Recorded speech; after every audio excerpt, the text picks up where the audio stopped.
put your hand on them, Lord, because without you, Okay, you're good. we're No unable problem. to get through anything. Lord, we love you and we praise you. In your name we pray. Amen. Amen. Please rise for the pledge.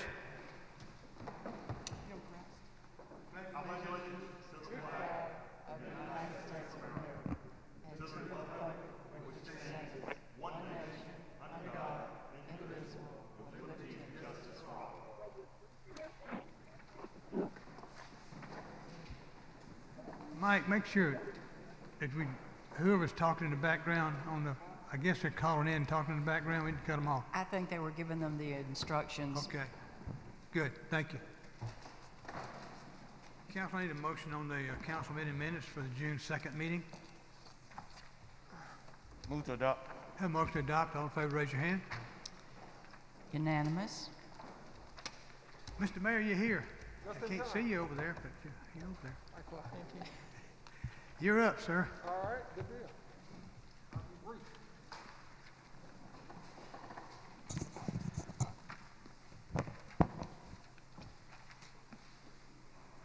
Good afternoon. Good afternoon. Hope everybody's doing well today. I'm going to just talk very briefly just about two topics, and then we'll get on into the meat of this. First, I want to kind of give you just an executive summary on where things stand financially.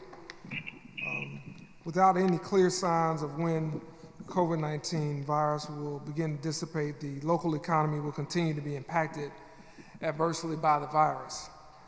Consequently, revenues collected by the city of Montgomery are not expected to return to normal levels in the near future. As I mentioned in my message during the June 2nd council meeting, I have put measures in place that will offset the city's revenue shortfall. Slide, please.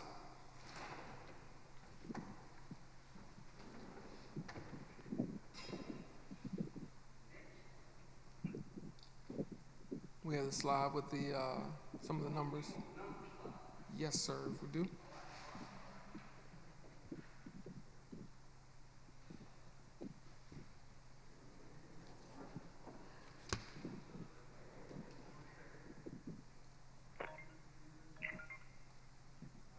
If you don't have it, there we go.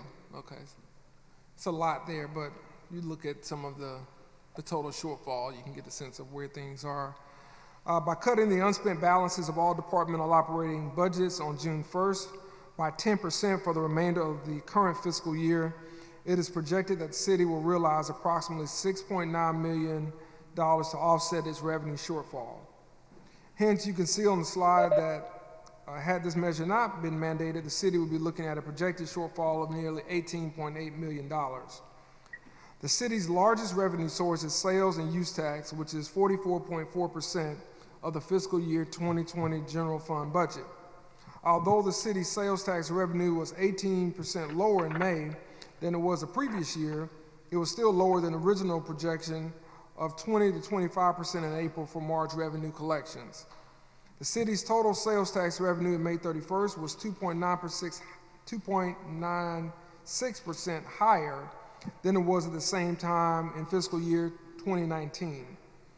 It would be awesome if the rate stayed the same for the remainder of the current fiscal year.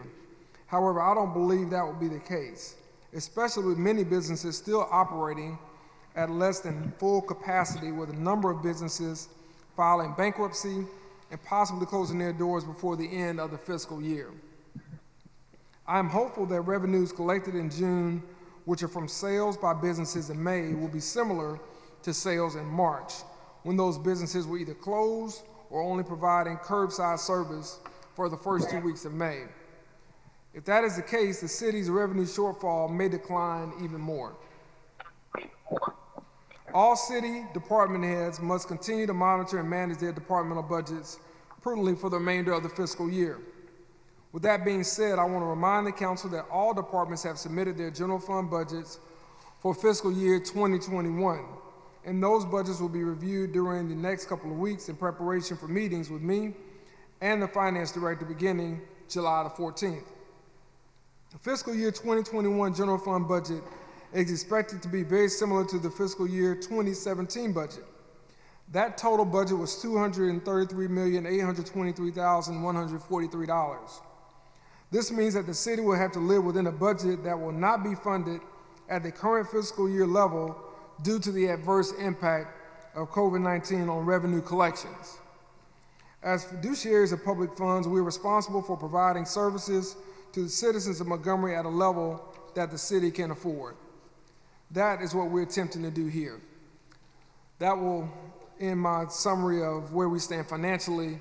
And again, we will keep you abreast of all the updates as we go along. Certainly, if you have any questions, don't hesitate to reach out to me or Betty Beeville for any details that you may need.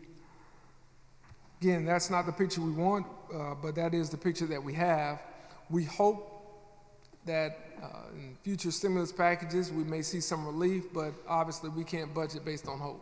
We have to budget based on the numbers as they are and as the numbers are projected to be. So it's not a pretty picture for us or any city or any municipal government in this country, but ours especially is hit hard because of what we depend on to generate the revenue.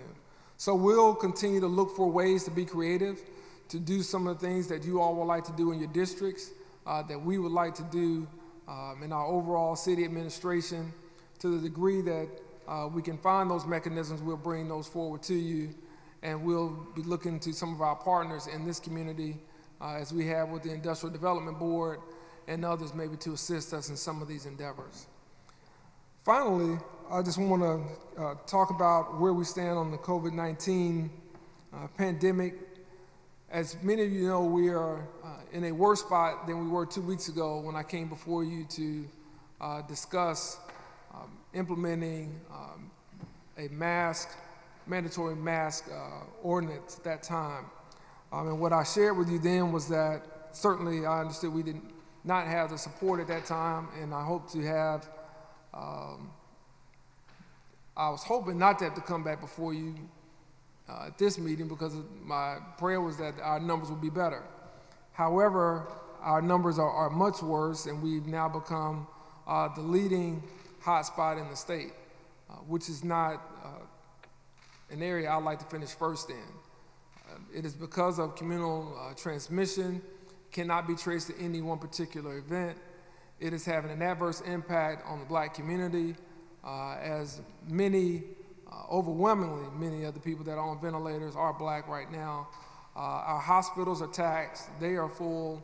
I've heard from many associations that are affiliated in the medical field who would like to see us take action here tonight, not only to make our community healthier and safer, but also, just to be honest, to give them some relief.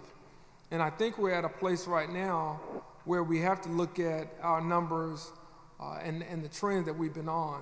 And outside of the last day where we think had 51 cases over the last 24 hours, we had seen an unimaginable increase in these first couple of weeks of June. At this rate, we would surpass the number that we had in May. I can't see that being anything other than several steps backward in terms of our battle with COVID-19. And I think it's important that we try to look at various measures to keep not only people safe who we are looking out for, but maybe even some of those that we aren't thinking about. Those frontline workers that we celebrated months ago are many of the people who have to come into contact with people who don't wear masks or don't think they should have to wear masks. They may be pre-symptomatic or asymptomatic. They may be symptomatic. But it seems as if they don't believe that a mask is necessary, even though the numbers say otherwise. Our ICU beds are at full capacity. Our hospitalizations are up, and I don't know what other numbers we could be looking at not to take this seriously as a community in terms of what we need to do. And so I want to thank Councilman Calhoun for proposing that we look at mandatory mask ordinance, or that we look at some step that we can take that would make masks mandatory for people that are going inside of these establishments. It's very important that for us to fully reopen our economy, for us to fully be able to reopen things in Montgomery, that these numbers come down. So even if you're looking at this from a financial perspective, it is in our best interest that we're not viewed upon as a hotspot. As many of you know, we count on tourism to be a big driver, in particular during these months, because people want to come and understand the history of this city, and they want to understand the history of things that are happening. Well, I can tell you, nobody's coming here as long as we're a hotspot. And the longer we keep this going, the more we're going to hurt ourselves, and the more we're going to hurt our small businesses and our retail. And so we really have to think about this in the sense of, is it that inconvenient to ask people to wear masks when they go out in public or they go in the grocery store for the next 2 weeks or for the next 30 days to try to get our numbers down? Are we willing to make some small sacrifices so that we can have a longer window in the summer to really help our businesses and those in this community get things back up and going the way we would like to see them proceed? So it's very important, I think, that we take Councilman Calhoun's measure into consideration. I think it's very important that we pass it right now. I don't want to see any more deaths in this city. As many of you know, we lost a member of our team in the street maintenance department since our last council meeting from COVID-19. We have lost a number of people here from a virus that we can help slow the spread of. But right now, we have not done everything in our power to do that, and we have not taken all the action that we can. So I would hope this body will concur with Councilman Calhoun and his suggestion that he will bring to the floor tonight and support this idea that masks be mandatory if you're in a public space with 25 or more people. I don't think this is something that we have to do forever, but I do think this is something that we need to do right now. So I hope that the council will consider that as it deliberates along these lines, because right now, this community cannot sustain where we are, much less where we are headed, both from a medical services standpoint, from our hospitals, as well as from a personnel standpoint to those who are working on the front lines and those that we are celebrating, but we aren't following that up with our action to protect them, their families, and our neighbors. So I hope that will be considered tonight at this meeting. Thank you. Mayor, I'd like to ask you a question. Sure. You know, this is an emergency situation. I think we all see that it's a problem. But emergency PSAs from all the news media, I think would do a wonderful job of getting the word out quicker, because those 15-second or whatever 10-second emergency PSAs, if they were produced properly, would get the word out to everybody quick. What we do as a council blends out, but what we need is some way to get the word out to the people as quick as possible. I know Michael Bedell back there is in the business, and I know we got news media here that understand how to get the message out quick. But what we need, in my opinion, is to get some emergency PSAs out that would address this issue immediately. You know, because we say, what do we do here? Yeah, it's going to be there, but in my opinion, we can't enforce it. In a lot of places, I just heard the state health officer 2 hours ago tell the same scenario. He said it's a great idea to have a mask, but you can't enforce it. But to me, if we would just do emergency PSAs, and I think the council members I've been talking to them this afternoon, they're willing to put the money up toward that. If it's not a situation where it's free, because this is an emergency, I feel strongly that it's an emergency that we need to get the word out to the right people. And like you said, it's not getting out there the way we've been going. We haven't gotten the word out. So I would strongly suggest we do something like that. Let me read you something, Mr. President. I appreciate you bringing that up, and I'll touch on that. This is a text from a hospital administrator here today. Good morning. Hope you and your family are doing well. Quick update. All hospitals in the region are at max capacity. We are holding ICU patients on ventilators in the ER daily, awaiting beds. Manageable but not sustainable. Community transmission of COVID throughout the river region and Black Belt counties is very concerning. I fully support mandatory masking proposal, and I hope the City Council will approve it. In my opinion, it's the right and necessary thing to do. I think it's great that we do PSAs. We've been trying to promote that as much as we can. We've even worked with Hyundai and the grants that they gave us through several of the folks we have right here, Jamal and Ro with Gumptown, that have been trying to push people to get tested and push people to wear masks. I don't think people knowing what to do is a problem. I think it's just like reason why we have guardrails, we have speed limits. We do that so that people don't go too fast. So we do that because we realize that some people's behavior is viewed a little differently, subjective. So we have limits in place. And what we're seeking, and what I think I would like to see, and I think what our hospital leaders would like to see, is for the city council to take some steps to put some guardrails in place and to put some limits in place. We've been encouraging since March. We talked about an encouragement phase and then an enforcement phase. And I think when you look at our numbers, I mean, just from, again, the health perspective and the surge that we have seen over the last couple of weeks, to me, our backs are against the walls. And I think that for those who would like to see us lift the curfew, I think for those who would like to see us open and full, we make it hard on those businesses and on those particular industries with the numbers being what they are. And I think when we consider our hospital system being where it is, and again, to read this again, that all hospitals in the region are at max capacities, and we are holding ICU patients on ventilators in the ER daily, awaiting beds, that's not a good scenario. That's not an optimal scenario that any of us want to be in if it were a loved one or a neighbor that we might have to consider taking in tonight or tomorrow and so forth. And so I think we can do all the commercials that we want to do, and we can certainly allocate more dollars to that. We had a text system been set up since the 1st of April where people get text alerts, and many people signed up for that. I don't think it's the knowledge that people need, the information. I think what people need, unfortunately, like they do with anything else in terms of how fast you're supposed to drive or what you're supposed to do at a four-way stop or whatever rules and regulations we have in place, is they need some guardrails from local government. If I had it my way, we would do a temporary shelter in place regionally, just like we do with tornadoes. We do this and any other time. We don't have to do it statewide, but we know in this area we have a serious problem that is really a life or death issue. And we have the ability to help influence that. We can't control it, but we have the ability to help influence it.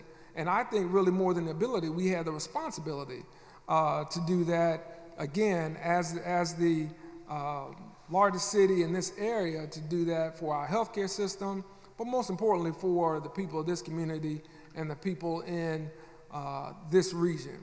I just think it's important for us to support the initiative that's been mentioned by Councilman Calhoun, and I think we can try the PSA route, and I'm not against it. I just don't think it has to be the only thing we do. We can do information and some regulation with that and put it on a temporary basis, and as soon as we see the numbers plateau, then hey, let's take it off and let's get back to doing things the way we want to do them. We want the tourists here, and we want our small businessmen and women to be able to open up in full and to really adjust and adapt to where things are without some of the concerns or questions about, people being infected with COVID-19. You had a meeting at 2 o'clock with the county commission. Yes. And what was the outcome of that? I don't think most people hadn't heard that. Well, the county commission encouraged all the big box retailers and others to make it a requirement that you wear a mask when you come inside. They asked for the private businesses to take on that responsibility to make mask requirement. In some cases, you already have that with some of the big box retailers, but they were asking for others to make that a requirement for anyone who would enter to have to have on a mask. Anybody else got a point? Okay, thank you very much, Mayor. Appreciate it. Thank you. Madam Clerk, first item. Mr. Mayor, did you want to introduce the resolution for Hyundai? Hyundai? Yes, sir. Yes. Let's introduce that. Yes, sir. The mayor has a resolution that he wants to introduce at this time. It's a resolution expressing sincere and profound gratitude to Hyundai Motor Corporation and their affiliates for their leadership and philanthropy in protecting Alabamians from the COVID-19 pandemic. They were supposed to give you copies. Have you got copies? I got them right here, yes. If they can't pass it until they're looking at it. Okay, I'll make sure I get that to I'm them. sorry. That's okay.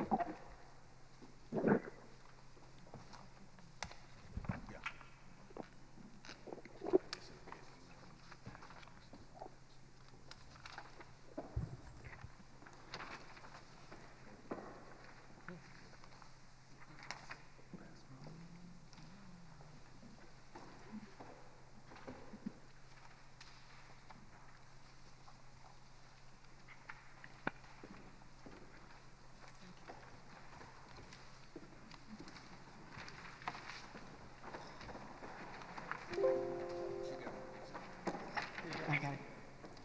Okay, got one. Everybody got one? Okay. Need a motion to suspend the rules, folks? Move to suspend the rules.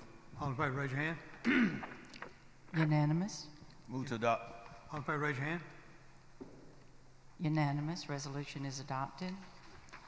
Item 1, application for retail beer and retail table wine off premises only, doing business as Sit-Go Food Mart at 1600 South Decatur Street. Representative here of the 2+ City Food Mart. Yes, sir, come forward. We've already had the public hearing on this. This is strictly a vote of the council. Council, you got any questions? Your name for the record, sir? Doshi Patel. Ms. Patel, any name, any questions? Yes, Mr. Patel, is this a continuation of the license you already have? Mm-hmm. Okay, just a continuation. I need a motion. You need to check with the phones because I had some phone calls on this one. Okay, Okay. see if there's a phone. You got any Is- phone calls? Is there anyone on the phone that Yes. wants to address item number 1? Hello, Need your name, I'm please. Laura Calloway Your name is what? with the Garden District. Say your name again, please. Laura Calloway with the Garden District We got you. Preservation Association. Okay, we understand you. Okay, we have no objection. Okay, very good. Thank you very much for calling. Thank Okay. you. Anybody else? That it? All right. It's yours. Yeah, this Tracy's district, but motion to adopt? Have a motion to adopt. All in favor, raise your hand. Unanimous. Resolution is adopted. All right. Good luck with the business, sir. Thank you. Item 2, application for a restaurant retail liquor license doing business as Selvin Soul Food and Sports Cafe at 1240 Eastdale Mall. Representative of the Soul Food, must be you. Yes, sir. Your name, sir, for the record. Sullivan Harris. Mr. Harris, this is a public hearing. Anybody on the phone in objection to this? Hearing none, declare the public hearing's been held. It's proper for the council. Motion to suspend the rules. Have a motion to suspend rules. All in favor, raise your hand. Motion to adopt. Unanimous. All in favor? Unanimous. Okay. Resolution is sir. adopted. Thank you. Item 3, application for a restaurant retail liquor license doing business as G&S Restaurant at 609 Rosa L. Parks Avenue. Representative of GNS Restaurant, please. Representative of GNS Restaurant.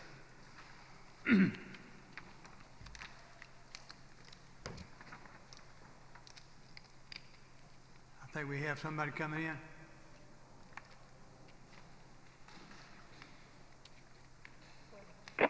Yes. That with GNS. That GNS Restaurant outside.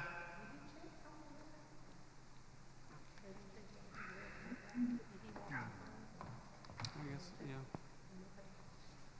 Yeah, I was gonna table anyway. Is this in your district? Yeah. Okay. You're fine. Ma'am, you with GNS Restaurant?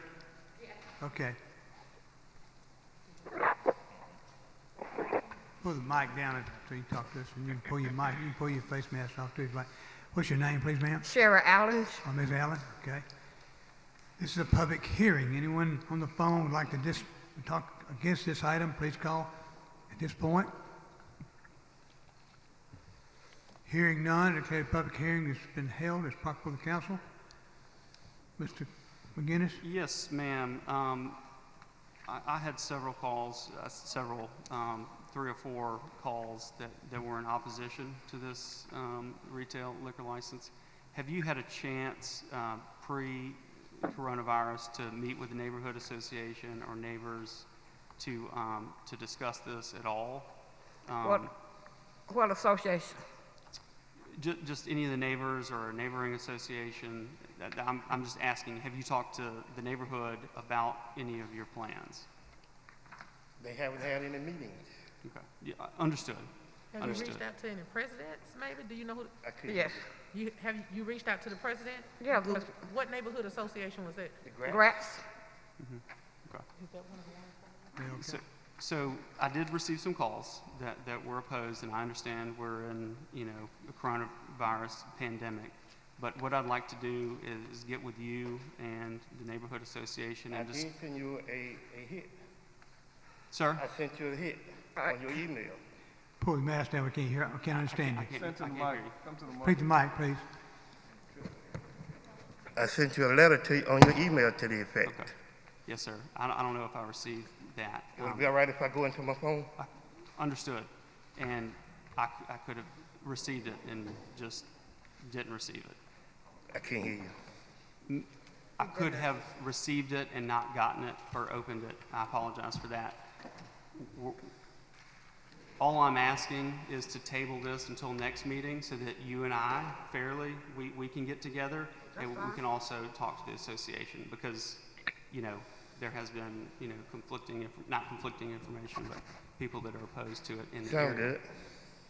So Is we'll that carry okay? this Can over. we table it until next meeting? This will be carried over to the next meeting. So we're just going to push until next meeting. Carried over to the next meeting. Thank you. Okay? Yes, sir. Yes, sir. Thank y'all. Item 4, application for retail beer and retail table wine off premises only, doing business as Family Dollar Store at 1011 Perry Hill Road. Representative Family Dollar here, please. Representative Family I'm on Dollar. the phone. I'm on the phone? phone, web phone, sir. He's on the phone. Give me your name, please. Tim Love, L-O-V-E. First name, Tim, T-I-M. and you're the manager? I'm the district manager. District manager. We have the district manager, Mr. Yes. Tim Love, on the Okay. phone. This is a I public. think we have 4 before you guys. Yeah, you do. You do. We have to take them one at a time. And the first one we will ask for anyone that's opposed this item, please address the council. Anybody outside? Apparently not. I declare the public hearing been held as part before the council. Need a motion? Motion to suspend the rules. Have a motion suspend the rules. All in favor, raise your hand. Unanimous. Hello, Motion to adopt. All in favor, raise your hand. Just a second, I'm hearing somebody on the phone. Are you in opposition to the Family Dollar Store on Perry Hill? No, I think it's. No, I'm in favor. I have somebody else. Okay. Been moved and second. Removed and approved. Okay, So I've got the vote on suspension of rules and motion to adopt. all in favor, raise your hand. Unanimous. Resolution is adopted. Item 5, application for retail beer and retail table wine off premises only, doing business as Family Dollar Store at 3760 Norman Bridge Road. Family Dollar on Norman Bridge Road.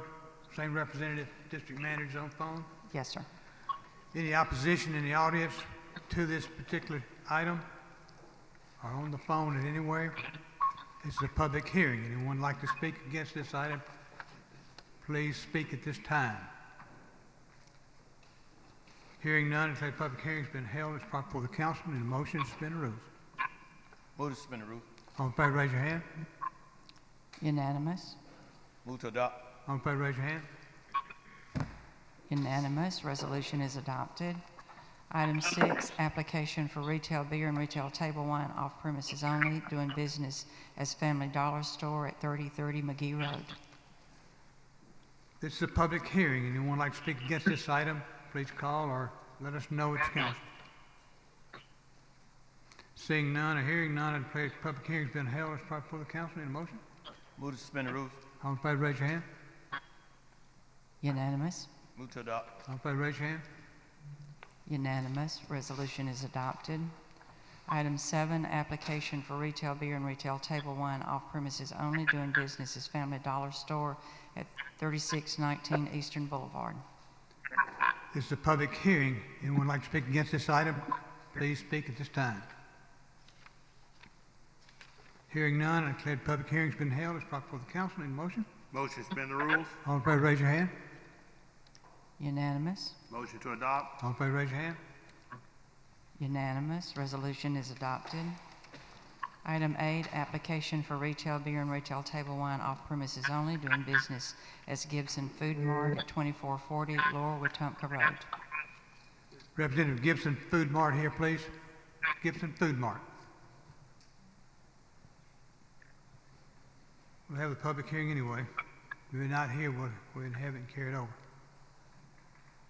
Anybody outside for Gibson Food Mart? This is a public hearing on this item. Anyone have anything to say on this item? Hearing none, I declare the public hearing's been held. We'll carry this over to the next meeting because there's no one for that to represent that business here. So we'll carry it over. Next meeting is normal. Item 9, application for lounge retail liquor Class 2 package license, doing business as Hot Shot Liquors at 1026 West South Boulevard. The representative of Hot Shot Liquors here? Okay. My name is Lee Ingram, Ingram Construction. Drew Patel is the owner of Hot Shots Liquor. He's outside. His temperature was like a tenth over, and they told him to wait outside for 10 minutes. I don't know how that works. Okay. Well, we got you, but you can represent him. That's all we need. Okay. I can. He's applying for his liquor license. He was denied his license back in February. Miss Audrey is his representative. Right here. Right here, Ms. Graham. He was denied his license. We submitted for planning and development and for permitting, and we're given those approvals through planning and development and building permit. We've completed the building, built it, and then he was denied his license. And so we've spoken to a few council members, and I think he's reached out to you about it. Yeah. I reached out to Clay, and I think Drew Patel reached out to you, and he's here to reapply for his license. Okay. Any questions? Yeah, Mr. President, Chief Finley, can I ask you a question? I think our concern was a little bigger than just the liquor. Didn't you have a concern about this? I remember having some. What was the address? 1026 West South Boulevard. Is this the service station? It's a Chevron gas station with a Subway on the west side of it. Oh, yeah. And a liquor store. We submitted to planning and development last year, November maybe, October, November, and the plans clearly said Subway, gas station, liquor store, and was approved through planning and development. And one of the questions you had back in March was, why did you build this building without getting a business license? And we had all the approvals from the city that clearly stated liquor store. Oh, Class We got There's not as 2 many. liquor stores right there. And that's why I said no. It's not about whether or not he had a permit from the city. That's too much in one area. There's more liquor stores at East Chase and through that I'm area talking than there about, are. I don't have anything to do with East Chase. I understand, I'm but there's talking more about West liquor South Boulevard. stores in any other general area than that general area. Proximity of this store. And then Clay doesn't represent the people over there. I do. I understand. Okay, so, yeah. Okay, we can, vote on this one. There's just too many liquor stores right there. Too many. Well, can we, Mr. Jenwright, can we table this and let Drew come in and speak on, he's the owner, can he come in and speak? Not running the temperature. Well, he had a 98.5 when he got here and sitting outside in the sun, it went up to like 1/10 above, so. Oh, did it? Well, if he's cooled off, he can come in and speak. You want me to check? I can see if he's cooled off. I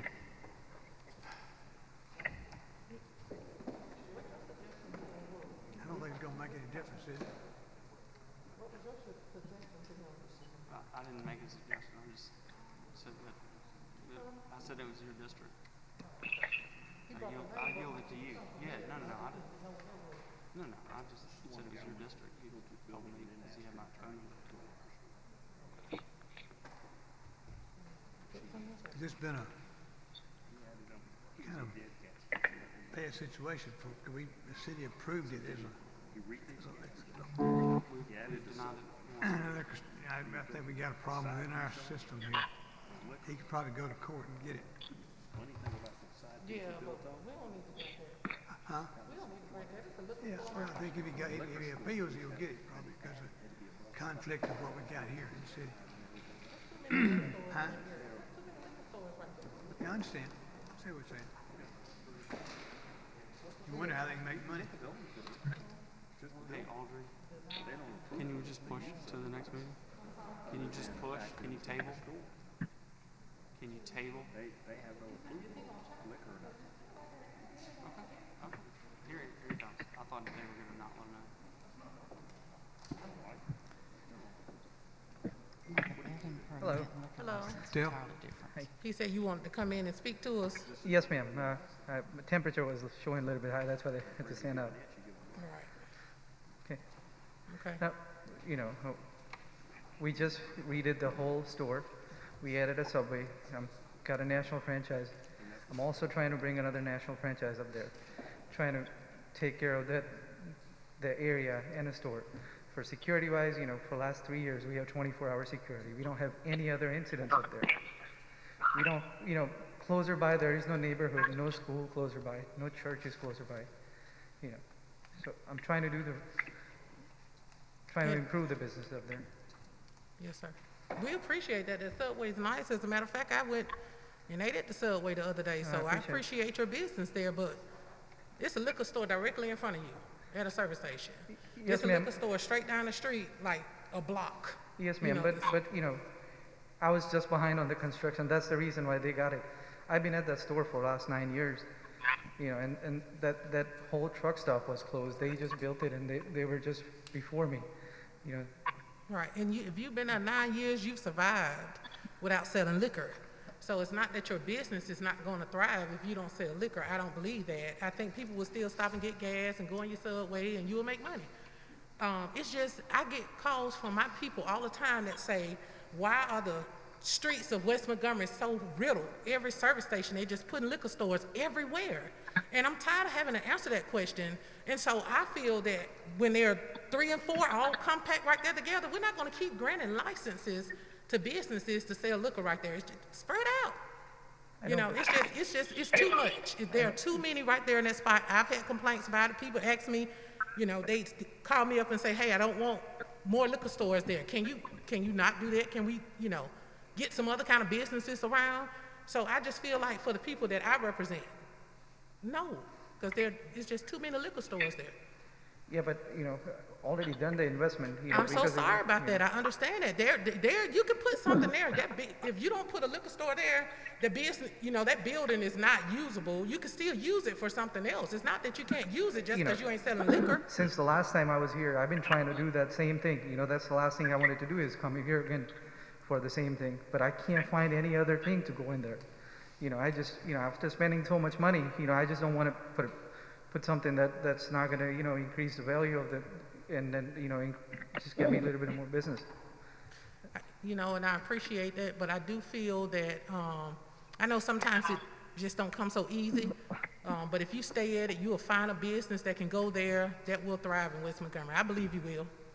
I mean, we spend money over there, so it's not like we ain't doing nothing but getting drunk. You can't, if you ain't selling liquor, you ain't making money. I don't believe that about District 4, so you'll find something. Okay, I declare the public hearing's been held. It's proper for the council in motion. Move to suspend the rules. Mr. Jenright. Mr. Jenright, Yes. I would like to speak, please. Okay.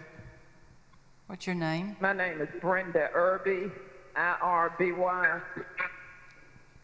You were trying to explain to Ms. Graham it's not that simple concerning our liquor licenses. liquor licenses are very complex, and we can't just get emotional about that when granting licenses to individuals. Now, you have said there, Ms. Graham, a lawsuit probably will be filed. Do you think it's really worth the city in the shape that it's in right now to be going to court over something like this when you know that there are liquor stores all over this city? Despite the fact that your constituents may not want it, but there are liquor stores in every district in the city. So you need to reconsider it. Maybe it needs to be tabled, but you need to talk to Mr. Jenwright because he has seniority there. They've gone through that before, and they have lost. We did not even want a Hooters in this city.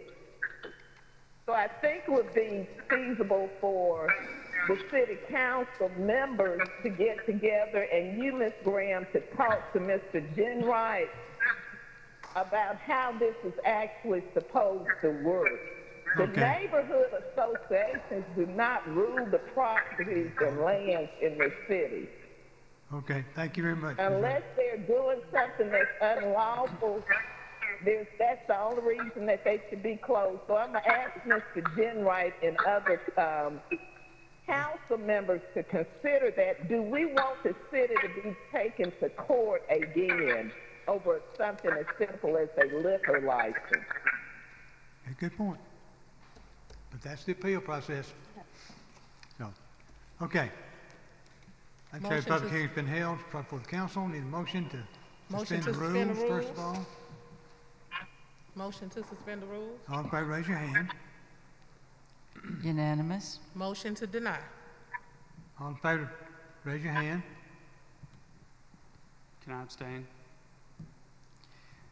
I've got 4 yeses. We need no vote. Those are the yeses. Those against?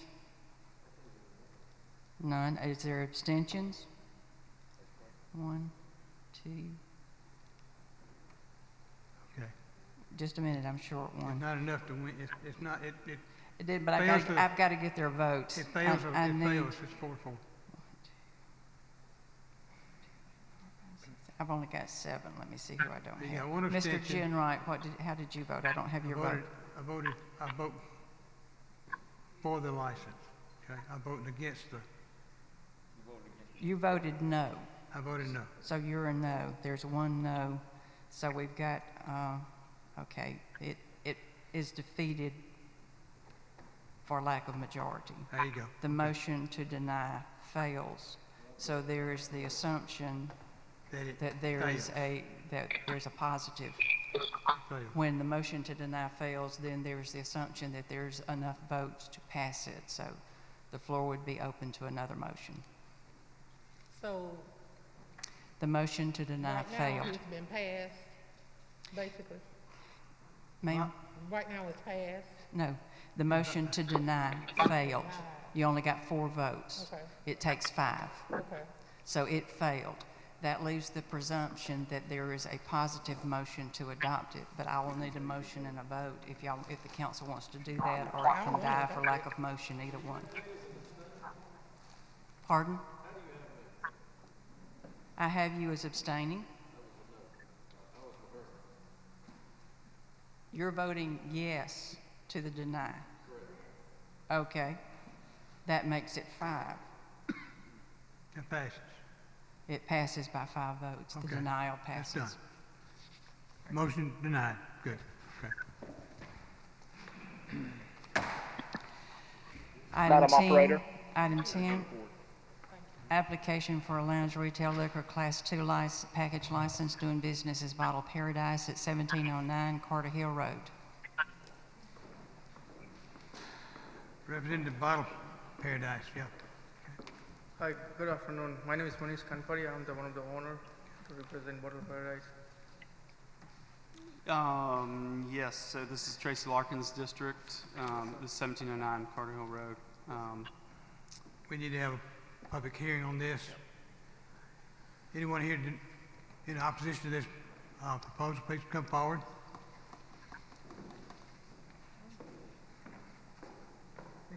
Yeah, come through. Good afternoon. Good afternoon. I'm Brian Mann. I'm the president of the Old Cloverdale Association. We were here on this matter, I believe, twice in February, once in March, and this item has been defeated previously due to a tie vote, 4-4. We took the time to meet with the owners of this business in March. We invited them to a special called meeting of the Old Cloverdale Association. We spent around an hour with them discussing their business. We agreed that we would not oppose them pursuing a beer or wine license, but we were adamantly opposed to a liquor or package store license. And we appreciate, I believe all 8 of you were at the meeting where this license was denied in March.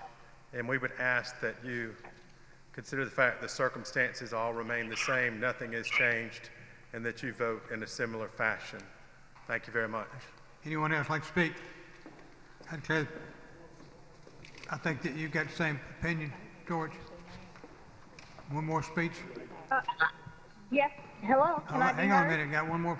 Got one on the line wants to talk. Okay, let's take that person first. Need your name, please. My name is Karen Kramer. Karen what? And I am Karen, that's K-A-R-E-N. Last name is Kramer, A-R-A-M-E-R. Are you for or against the item? I am the president of the Forest Park Neighborhood Association. And I, as well as the association, are in favor of it. We have met with Mr. Patel and his associates as well.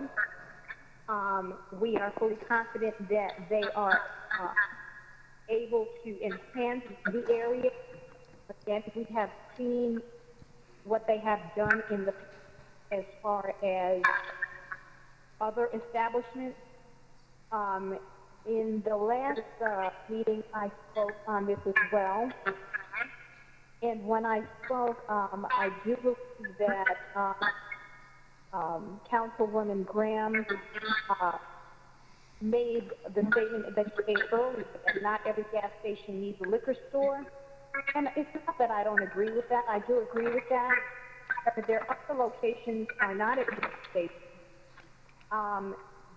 Their other locations are very classy in their makeup. I would hope that somebody from the council has actually gone out to one of their locations to see the elegance that you portray.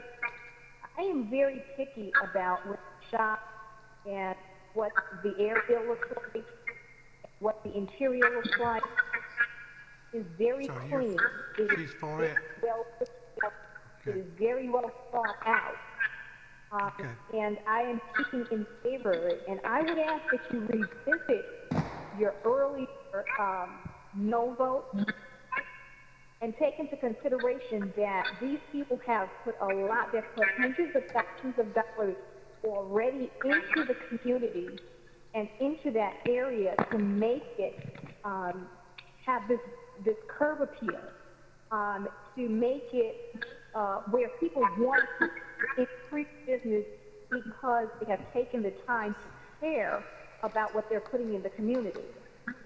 I would ask that you keep in mind that they've had a positive effect in that area. And also that, we would like to see the 3 minutes. tax dollars. I'm sorry? Your time's almost up. Okay, we would like to see the tax dollars that come from that be pumped back into our neighborhood because it's very necessary.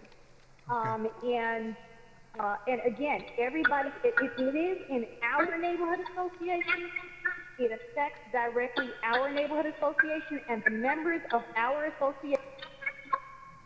Perfect. Okay. Please keep that in mind. Okay. Thank you for your information. Thank you for having me. Okay, I declare public hearing's been held. It's proper for the council. President Jim Wright. Yes. Can I? Yes. So, how far are you from another liquor store? Is there any liquor stores in close proximity to you? The closest one was Ann Street, is on the Ann Street. On Ann Street? So Yes, is sir. it nothing close to you? Nothing close Only by. thing And, I say, Mr. President, we need to, if we're gonna have guidelines, we need to have guidelines because Family Dollar came up here not a one opposition. Family Dollar had kids going to Family Dollar. Kids are not going into the liquor store. If we're gonna set guidelines, I'd rather for us to set guidelines so we can be fair across the board instead of being able to pick and choose when and where we want to put liquor stores if they do not have one in close proximity.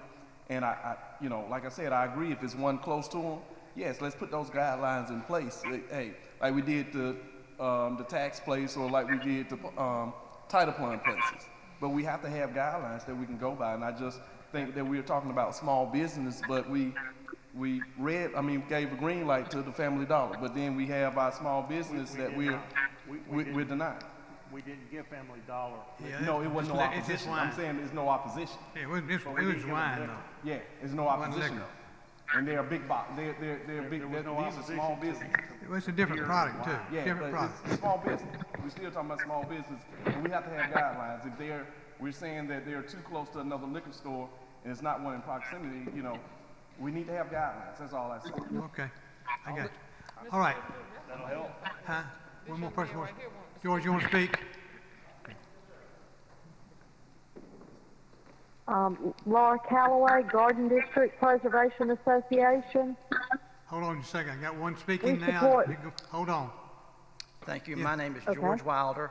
I own a business next door at 1717 Carter Hill Road called The Locker Room, which I opened in 1977, so we've been there for 42 years. My next door neighbor is Al's Flowers. I speak for behalf of Baker's Frame Shop next door, for Al's Flowers, who's now down the street, for Shashy's Restaurant, and we're all opposed. We just don't think it's an asset to the neighborhood. There is a liquor store, a state store around the corner on Zelda Road, which is less than a mile away. And anyway, as a neighbor, we don't think it's an asset to the city. We don't think it's an asset to our neighborhood, and we are opposed to it. Thank you. Very good. Thank But you said you own Who's a on the line? business, Who's on the right? line? Yeah, I own the men's clothing store called The Locker Room, and we've been there, opened it in 1977, so we've been there for 42 years, 43 years. Who's on the line now? Laura Thank you, Calloway. George. Go ahead, Miss Calloway. Ms. Calloway. Well, yeah, Garden District Preservation Association supports the position of the Cloverdale Association. Okay, very good. Thank you so much. Mr. President, Thank you. just one thing, if I can chime in on this very quickly. I agree with Councilor Mitchell in the sense of having some guidelines. There is a little difference that I want to make clear between the retail beer and retail table wine versus the lounge retail liquor license. I think that's a little bit different here, and I think what the association was saying was they would support it outside of the liquor license. And so I also stand in opposition to the lounge and retail liquor license at this location. Again, we're trying to develop that Winn-Dixie Shopping Center. We're trying to do some things with the neighborhood association there, and not to just stand again in opposition to that part of it. Respect their business and what they're doing, but just don't think that that's going to be helpful. Anybody else want to speak in opposition? I declare the public hearing's been held. It's proper for the council. Tracy's Need a district. motion? Motion to suspend the rules. Have a motion to suspend rules. All in favor, raise your hand. Unanimous. Motion to deny. All in favor, raise your hand.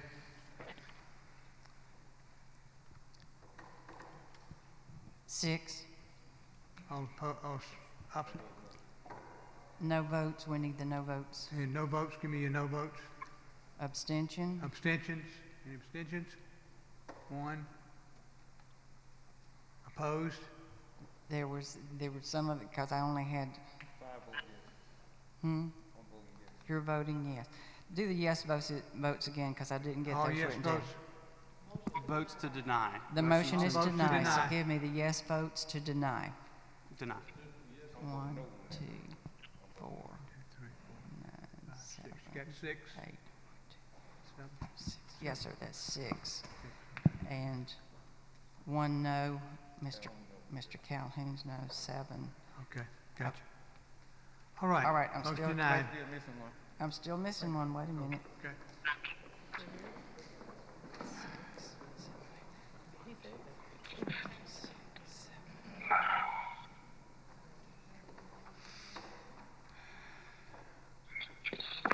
Next item. Mr. Mitchell, I don't have your vote. Abstain. Abstain.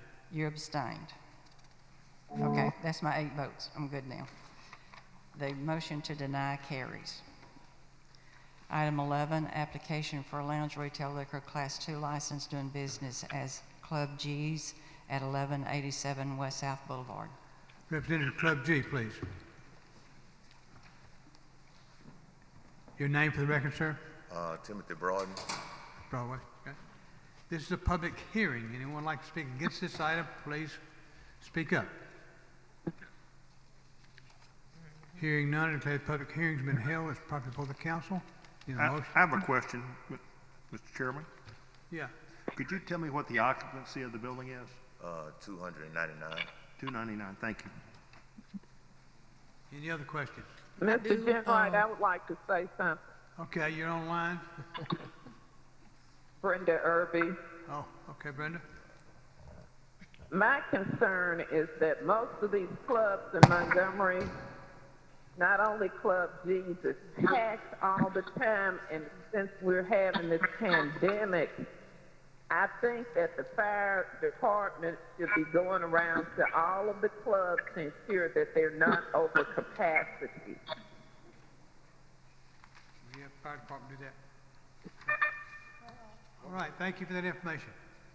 Anybody else? Okay. I declare the public hearing's been held. It's proper for the note.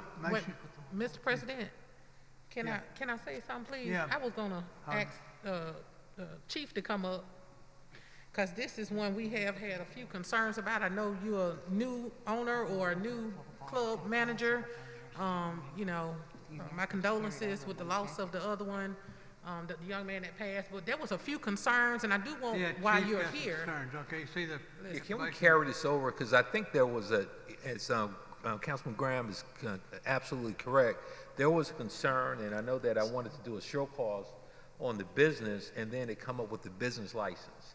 And so I think that I kind of stopped short on that, but we do have the documentation as far as concerning that business, and expressly on Sundays, and it was really, really being a pain with my resources on Sundays. So if we can carry this over, it will be. Definitely would provide. We'll carry it over for 2 weeks. Okay. So Mr. Timothy, make sure you get with Chief so we can get you straight. I don't have a problem with you, you know, but we want to make sure our police, you know, okay with that too. So get with them. Any things you got going on, let's just try to get them worked out so you can carry on. But actually, on Sundays, we started hiring Montgomery Police Department to come in and kind of monitor our parking lot. Okay. And we haven't had any problems over there. Since you started doing that. Okay, well, we're going to carry it 2 more weeks, so come back in 2 weeks, but in the meantime, Chief will get with you, okay? Okay. Item number 12, resolution appointing Camille Broadnax to the Montgomery Historic Preservation Commission. Okay. Mr. Calhoun. Motion to suspend the rules. All right. All in favor, raise your hand. Unanimous? Move to adopt. All in favor, raise your hand. Unanimous. Resolution is adopted. While we're on this, I've got a handout from the Department of Economic and Community Development on Historic Preservation Commission. There's just some information for each of the council members to know about. So everybody get that, and you'll just have that available for you. You'll hand that out to everybody for me. Appreciate it. Okay. They've made some appointments that so you need to see that. We don't have no action from the city council, but have we finished the vote on CC there? I beg your pardon, I can't hear you. We got our votes done on number 12? Yes, sir, I've got the number 12 has been adopted. It's time for number 13. Number 13, resolution appointing Mayor Reed to the Solid Waste Disposal Authority. Okay. Need a motion to suspend the rules? Motion to suspend the rules on the rest of the agenda. All in favor, raise your hand. Unanimous. Motion to adopt for 13. Motion to adopt. All in favor, raise your hand. Unanimous. Resolution is adopted. Item 14, pursuant to Section 1153B1 Code of Alabama, authorization of demolition of unsafe structures at the listed locations. Need a motion to Motion to uphold. All in favor, raise your hand. Unanimous. Item 15, resolution declaring, authorizing, and assessing cost of abatement of public nuisances on various lots. Need a motion to adopt. Motion to adopt. All in favor, raise your hand. Unanimous. Resolution is adopted. Okay. All right. Madam Clerk, what you got next? And we got two resolutions on my desk here. The resolution for the Mr. President? curfew. Yeah, Mr. Oh, you- Calhoun. Let's go with curfew. Okay, we're ready. Want to go with the curfew first? Yeah. Resolution respectfully and strongly encouraging mayor to issue executive order removing the curfew. Need a motion to suspend the Motion rules. to suspend the rules. Motion to suspend the rules. All in favor, raise your hand. Wait before we vote. I'm sorry, y'all. Yeah, catch up, Rod. I know. I think that's what kind of gives me a, you know, I know where CC's coming from. I know we have a group that wants the curfew suspended. I'm understanding that the MPD is not able to actually enforce it to the full of its capacity. But the fact that it says strongly encourage the mayor. Yeah, we did. Yeah. I gotta, why we say, do we have? We've got some people outside who want to talk about the curfew. Yeah, Mr. Chairman, we have about 12 businesses outside that they've elected one spokesperson. If they could Let him come be in allowed and to come and we'll just have one spread out. spokesman. Okay. But Mr. Mayor, can I ask you, Sure. what do you think about this? I mean, everybody kind of told me that you're okay with it, but I guess I just want to hear you say that you're okay with it. I'm not okay with it if we're not going to support a mask requirement. When we put the curfew in, it was to slow the spread of coronavirus. Obviously, we have not done that. So actually, we're going in the wrong direction. So from my standpoint, you know, those are things that we try to work out. If you know, it's a give and take scenario. So if you want to give a little bit, you take a little bit, but it's not just take and take. So we're not going to lift everything and not do some things that our community wants to see done.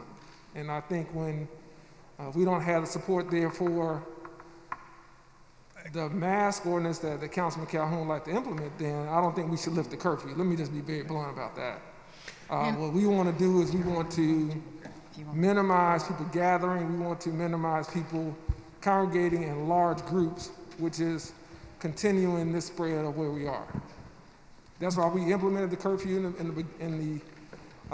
initially under the state of emergency, and that's why I think it's still needed unless we're going to take some other means to try to slow the spread of COVID-19. Mr. President. Yes.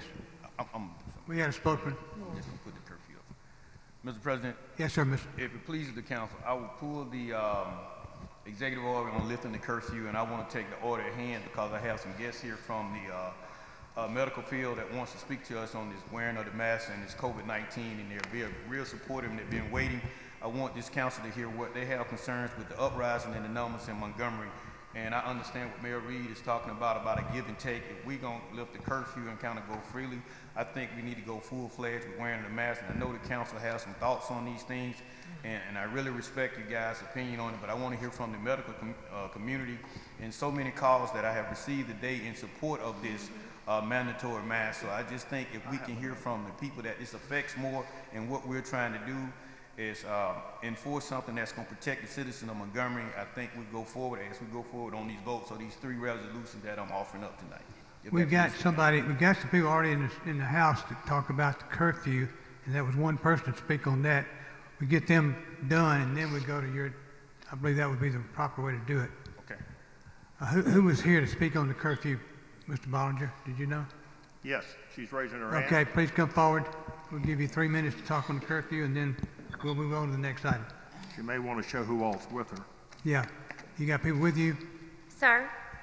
You can drop your mask while you're speaking. Yes, sir. Thank you. Your name? My name is Beth Clark. I'm here representing Poor Stars of Montgomery. Thank you for hearing our voice. I understand everyone's concerned about the virus. The virus is not not contagious after 10 o'clock. What's happening, what we're seeing as business owners, is that our patrons are leaving our establishments and going to other places. For example, my business, 5 minutes down the road, another business on 231, just outside the city limits, they're open till 3, 4 o'clock in the morning. We're following the curfew. We're doing the sanitization, our workers are wearing face masks, we're doing everything that's asked. But to sustain a business, our responsibilities do not change. We've been cut to half capacity. To run a business, based on square footage of your business, you have to turn a certain amount of revenues. We've not batted an eye. We've done everything, we've complied. But to sustain that business, we still have power bills, we have liability insurance, we have, employees that we're trying to take care of. We still have the same responsibilities at half the volume that we're allowed to cover. We don't have a problem with that. We want safety. We understand this is a serious issue. What we're asking is that the curfew be lifted so that we can continue. Not everyone works an 8 to 5 job. There are people that work second shift and they're not allowed to go out. They're not allowed to socialize because by the time they get off work, the curfew's in place, they have nowhere to go. It's not fair. We're losing revenues to other businesses in the Tri-County area. Absolutely ridiculous. We're giving up a tax base. We're losing on all accounts. We've lost time as far as our volume. We've lost revenues as far as the amount of time that we can be open. We can't do anything close to what we were used to doing, but we're sending it to Autauga County. We're sending it just outside the city limits. We're sending it to, other places. Okay. Who you got some other people here with you that are representing? Yes, sir. Please stand if you're representing with her for that. Okay. All right. Very good. Thank you for your information. We appreciate that. And thank you for we'll hearing get this us. next. Mr. Okay. Jenright, I would like to say something. I heard you say that you we got a question. have capacity for safety measures, and we appreciate that. Is there any other? Are you requiring any kind of mask or? All of our employees wear masks every time in my establishment. I cannot speak for every other business, but I can tell you when a client comes into my business, I ask them, please have your party sit in one area. Every time a client leaves, that area is sanitized. We are wearing masks. It doesn't do so much to do the gloves because anything we touch, we would go through 1 million gloves, but we have hand sanitizer, we have hand washing stations all across the place, and as well as distancing and keeping people separated. We have completely changed our business model of everything that we've done to try to comply and to keep our customers safe. What we're asking is that you please don't continue to restrict our hours because it's not being enforced equally across the board. I know that we have had law enforcement sit and watch. Part of that I appreciate because I know we're being watched. I know we're being looked after, and I appreciate that. But it's not that way across town. There are other businesses promoting that they're not opening until 10 o'clock. They're promoting on other parts of town that they're the after hours places to go to. And what we're asking, if they're gonna openly and blatantly advertise that, give us the same chance to provide a safe environment. Because if they're gonna openly defy what you guys are asking, there's no telling what else is being, what other mandates or requests are being, just looked down upon. We're the ones that are standing up saying, give us a chance to make this fair. Give us a chance to run our businesses responsibly. Let me ask you, you're telling me there's other clubs in town or other bars in town that are opening after 10 o'clock and they're not adhering to the curfew? Yes, sir. I believe, Mr.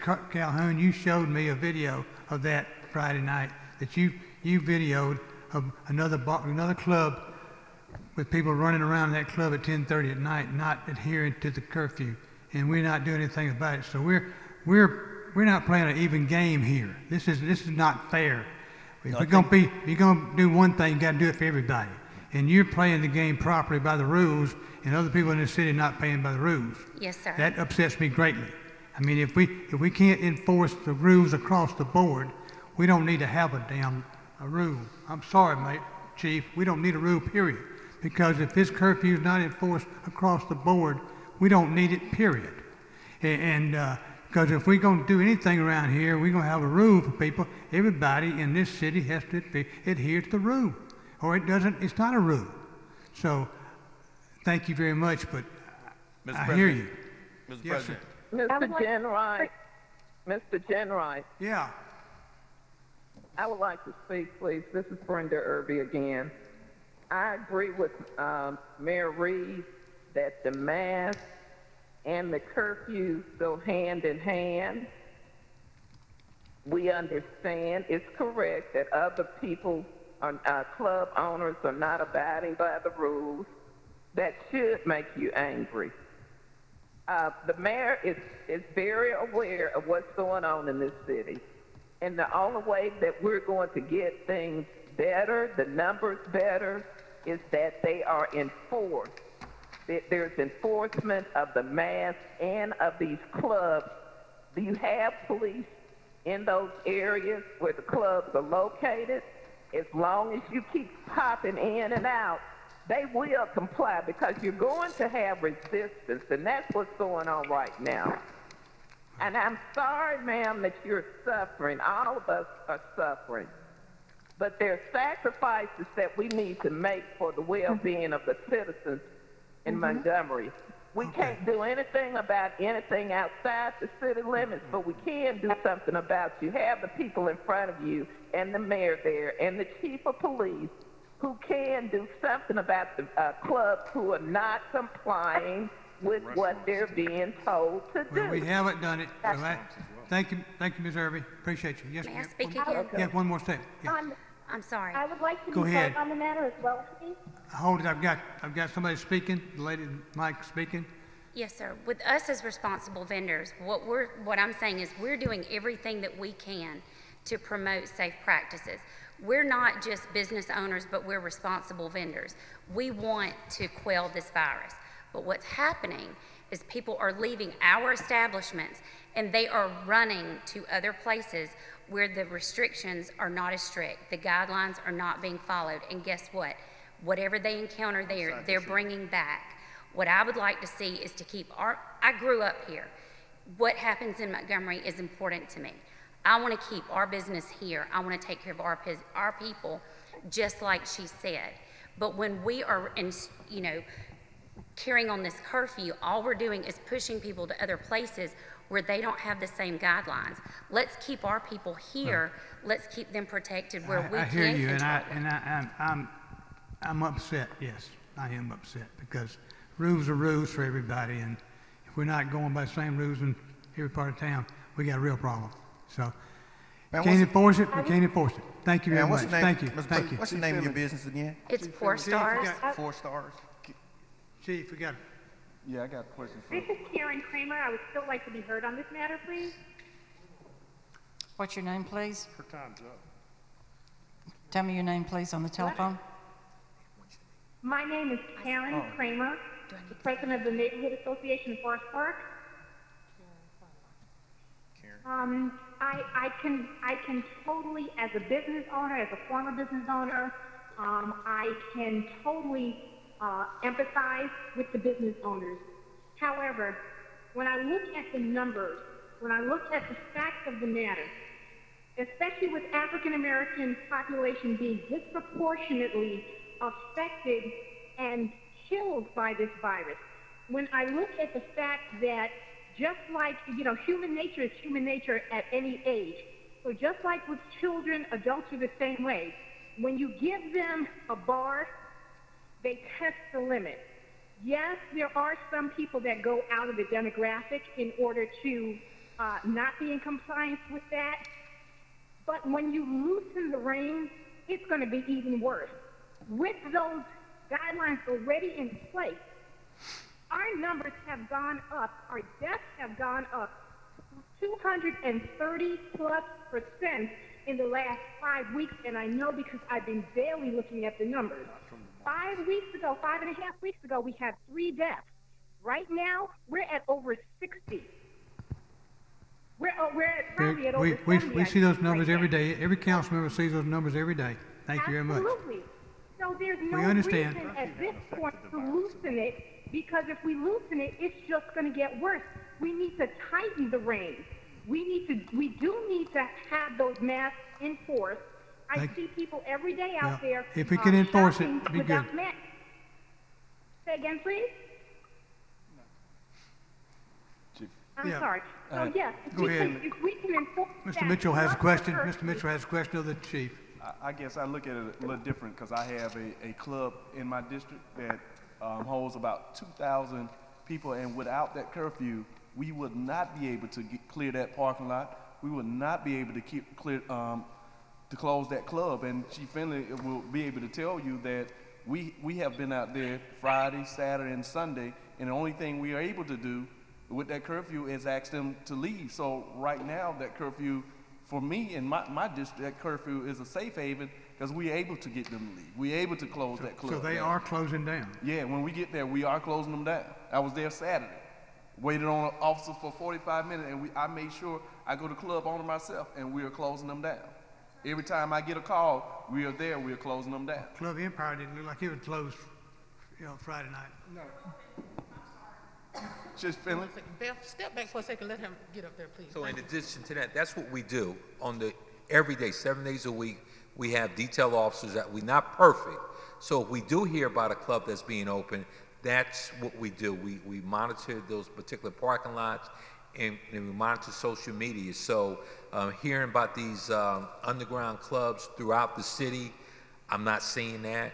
And I kind of is in communication with some of the council and some of the community leaders. They will let us know. We're not seeing that. But if they are out there while we have the curfew in effect, we will be out there. But our thing is to monitor that, to make sure that the curfew is intact.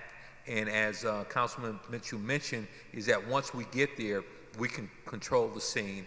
We're going to allow that business to stay open, but no other individuals or patrons will be allowed into that business. So we control the scene, we clear out the parking lot, and then we go to the next location. So Chief, you're saying you had to go back to the same club 3 nights in a row? The whole city. And so we get compliance. And so sometimes they test the waters, but we go out there, we make those adjustments, but we also document that as well. So Club Empire is on our radar, and so we forward that information for a show cause. On the next time we go out there, we will put them on the list for show cause. Okay, very good. Thank you. Thank you, Chief. Yes, ma'am, you got a question? Yeah, please come forward. My name is Mandy Palman. I'm the owner of the Zip Line. I know all of you have received my emails. Okay, I'm here with Beth. We're all here together. There was a club over the weekend. First of all, MPD showed up at my door at 10:05 on Friday night. We were closed. I had an employee in there. She had 2 customers with her because she's handicapped. They were helping her clean up and get out because I cannot afford security if we cannot be open the normal hours of business that a bar or liquor place is. 10:05, 2 police officers showed up, knocked on my door, which was locked. My open sign was off, and they said, "Y'all know that the curfew's in order and you got to get out." And she said, "Yes, my register's closed. They're just helping me clean up." They also showed up at Aura on Friday night and closed them down. Club Empire was open Thursday, Friday, and Saturday night. I sent you all email with the video in it from Thursday night. Friday night, there was a shooting in the parking lot after the curfew. They were open. Saturday night, there's a video on social media, I have it in my phone for anyone who'd like to see it, where MPD is sitting in the parking lot of that place after hours with it packed out. No one closed them down. They were right there in the parking lot. They were open all weekend long with hundreds of cars in the parking lot. So I just wanted to make a point that we're not all being held to the same rules. And my business cannot be open and have to close from 9 p.m. That's just the nature of the business that we are in, that is a late night business, okay? So if we're gonna follow the rules, we all have to follow the rules. Very good, Thank you. Just want to make a correction on Empire on Saturday. I was out there, I waited on multiple officers because there was multiple people in the parking lot. Me and that one officer could not go up and clear that parking lot, so we waited on 4 other additional patrol units. I talked to the chief back and forth that night, because when I got that call, I got up, I went to Empire, I talked to the owner, and we closed Empire down on Saturday. And what time was that? That was at 11:15 when I got Okay, that call. 11:38 is when I got the video. When I got the call, I was there at 11:15. The officer, I think, showed up. 4 carloads showed up maybe 30 minutes later. So at 12 o'clock, the whole parking lot was cleared Okay, out. well, they're still promoting today on Yeah. social media that And they will be open after hours. They'll come back in front of me. Okay, thank you. So in addition to that, when we talk about Club Empire, that one particular week, we kind of was a little behind the 8 ball, but normally, by and large, we're there prior to 11 or 10. So we can work on that. And again, it depends on where we go from here. But if we do have a 10 o'clock curfew, we will be out there a little bit earlier. I got with my chief to make sure that we got to step up the game, because we do have resources out there to deal with those issues. Mr. Chairman? Yeah, Mr. I think we're also talking about small business as well as these large clubs that are out there. And the large clubs, yes, if they're out in the parking lots and they've been drinking, they're probably not wearing the mask. And it's a little bit harder for anybody to control them. When they're smaller businesses, so, and they're in just like a restaurant would be, you have your social distances and you're cut out on your percentage and your tables are spaced out, then I don't see the difference between it and just a restaurant itself with these small businesses. The problem that I really see with this is that I haven't seen the curfew slow the virus down yet. That's the bottom line. That's what it's for.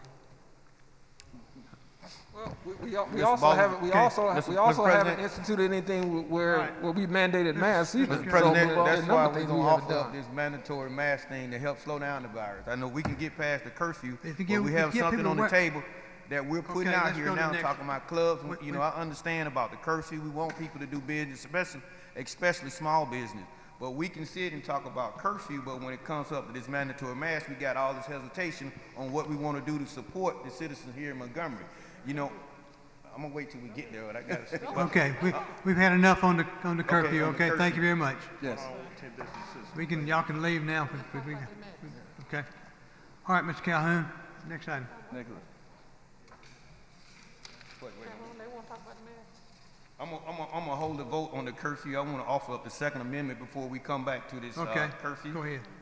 So let's just hold up on that vote and let's go to the ordinance requiring mandatory masks within the city of Montgomery. Ordinance requiring wearing of mask in public in the city of Montgomery during COVID-19 health emergency and recovery. I've never seen us be able to do that. I think everyone have one. Do everyone have one? Is this just a, this says, This the ordinance, not the resolution. He's presented you with two, a resolution Is this and a an ordinance, resolution? but he's taken the ordinance first. oh, you got an ordinance and a resolution? Mm-hmm. I don't have an ordinance. I have a resolution.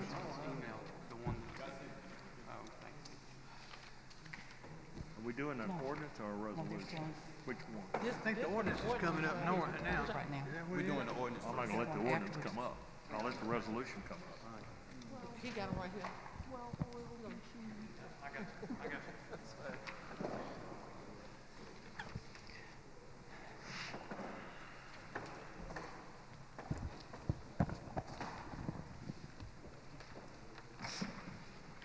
It's ridiculous. You got it. I got one, yes, sir. Mr. President, I know we just passed out this ordinance, and I know we have a lot of people here to talk about it. I have talked with you guys. I really appreciate the support from the council on your concerns about this ordinance and what we're trying to do to slow COVID-19 here in Montgomery. We have seen that we have went from number 3 in the state to number 1, and it's continuing to grow. And I know the hesitation about some of the things, but we have heard with this curfew, and I heard some of the concerns from the council. It's too hard to enforce. I want you guys to understand we're not in the enforcement business. That's not what we do. We're set legislation, regulate what we do in the city of Montgomery. I talked with our medical professionals today, some citizens. I was shocked when this came out that it was going to be an ordinance. I did have in my heart to talk about a resolution, But like we just said about the curfew, what is the resolutions gonna do when we say we can't enforce it? I think we need to put some teeth in this as we go forward, whether it's enforced or not. As a legislative body, we need to do the things that's gonna govern and regulate what's right and what's wrong within this city. I respect all of you guys' opinion. I'm gonna offer up this ordinance. We have some professionals here that wanna talk to it, some citizens. I was shocked all day. My phone have rang all day. I received one call in opposition of this ordinance. So it tells me that the citizens of Montgomery is looking for action from this board to say this is how we gonna govern and regulate while we live here. We can be hesitant on what we need to do, but in order to stop the spread of this virus, we got to take strong leadership roles and stand. You know, we can vote it up or down tonight, but I want to put it on the table and we'll decide where we go from here. And with the hospitals and all of this thing talking, and it's spread until it hits home and we take action from a council standpoint, we just can continue to spread. And when we talk about the economic impact at small businesses, when we can't open up and do the things that we're normally doing here in Montgomery, biscuit baseball and all the stuff that goes on downtown to help small business, we just basically prolonging time. We'll be here to September. We're talking about school now, might not even open to January because of the spread that's going on in Montgomery County.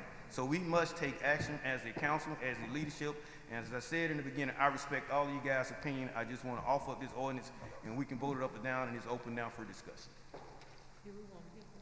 Yes, Dr.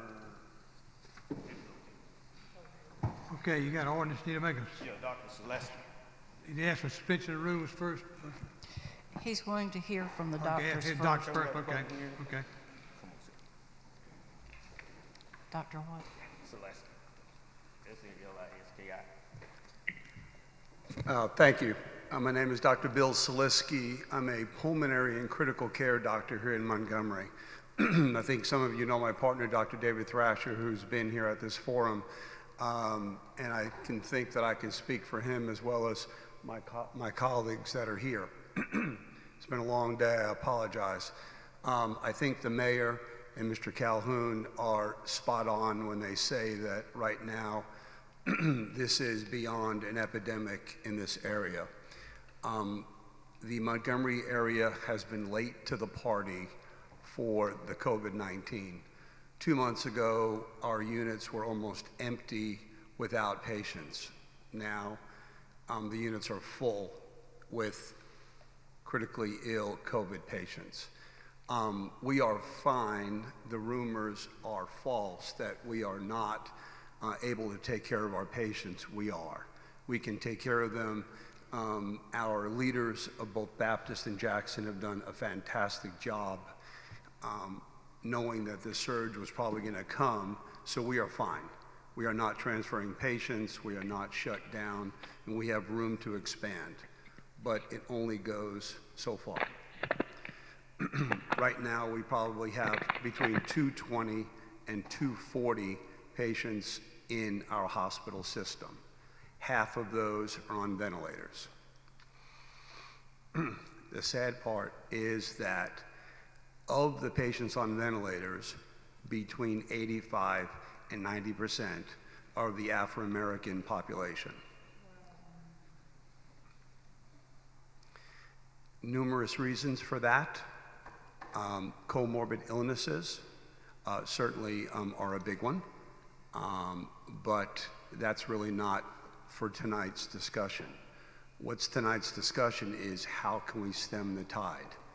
And I agree with the mayor, I agree with Mr. Calhoun, that the first step has to be a major declaration from the city leaders. And the first one is masks. The CDC unequivocally says, and I'm not going to beat people to death about this, but unequivocally says wearing masks decreases the shed of this virus. The reason why this virus is so catchy and deadly is because it's 3 to 5 days of asymptomatic shedding. This is unlike any virus that we've seen.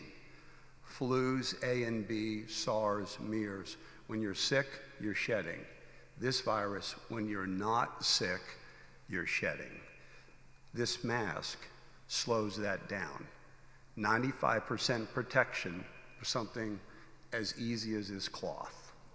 So if you have the virus and you're wearing this mask, You are not giving it to other people if you're in public at Costco or at a bar or at a nightclub.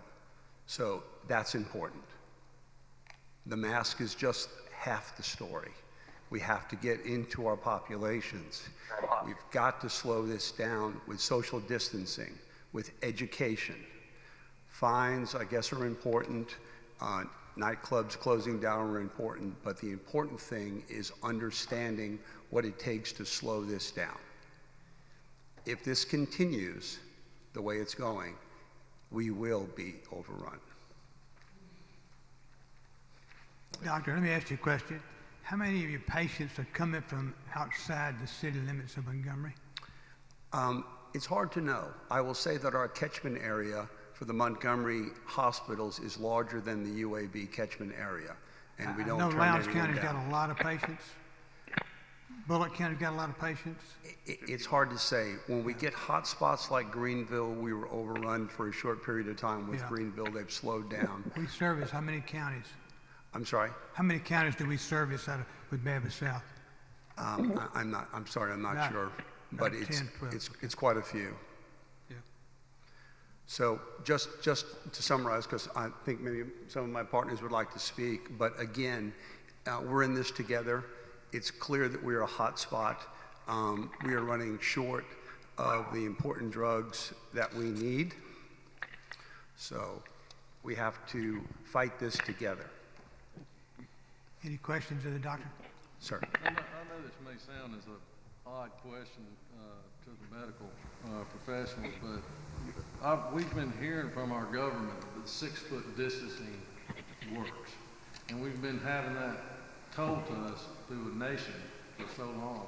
Is there any medical peer review or proof that 6-foot distancing actually works? It does. Can you provide this council with that peer review? Oh, absolutely. There's no doubt in my mind about that. As a matter of fact, Dr. Fauci, probably about 2 months ago, was discussing how far conversation transmits, how far a cough or a sneeze transmits. So if I were to cough or sneeze right now, I could hit Mr. Mitchell with COVID. Right. But there are peer reviews and Absolutely. studies that prove that it's effective. Absolutely, no doubt about that. But this mask unequivocally shuts that down. Okay. And N95 is even more sensitive, but this mask to the common public will shut it down. Doctor, can you say one more time, what's the percentage of people that look like me that you're seeing? In the intensive care unit on the ventilators, it's over 90%. The majority of our patients are of the Afro-American persuasion and or nursing home population.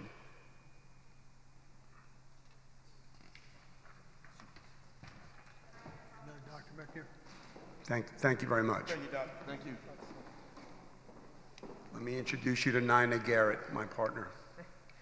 Hi. I just want to add that your question was a very good question, but it's the type of questions that are out there because we don't have accurate information distributed. So you all mentioned public service announcements. I think that's great. They do need to go out because we hope people will listen to the public service announcements and know a mask can save someone's life. I was told earlier that you guys are not in the enforcing business, and I agree with that, but you are in the business of being concerned about the citizens of Montgomery. This is serious. People are dying daily. I even witnessed 2 patients being carried out of the hospital by an undertaker within 30 minutes of each other. That's heartbreaking. It's wearing on the medical community. It's wearing clearly on the African American community. So something as simple as a mask, it doesn't have to be a mask that they purchase, a face covering of any type, a bandana, a piece of a t-shirt, Just cover your face. You're saving someone else's life, and that's very important. So I hope you all hear, this is coming from my heart. I hope that you hear that. Thank you. Thank you. Okay, you got one more speaker.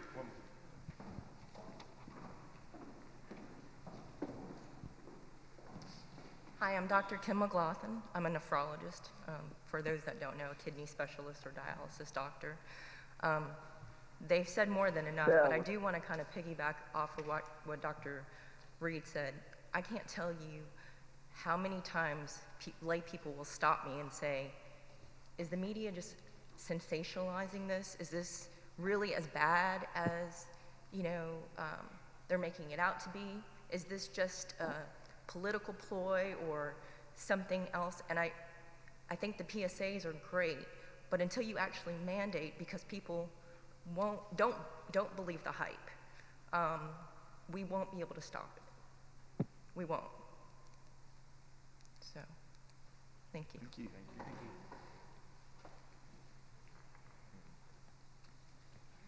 you. Mr. President. Yes, sir. Do we have some discussion since we just got this? Yeah, that's a question. Mr. Mayor, we've agreed on a lot of things up until now, and I'm going to tell you why.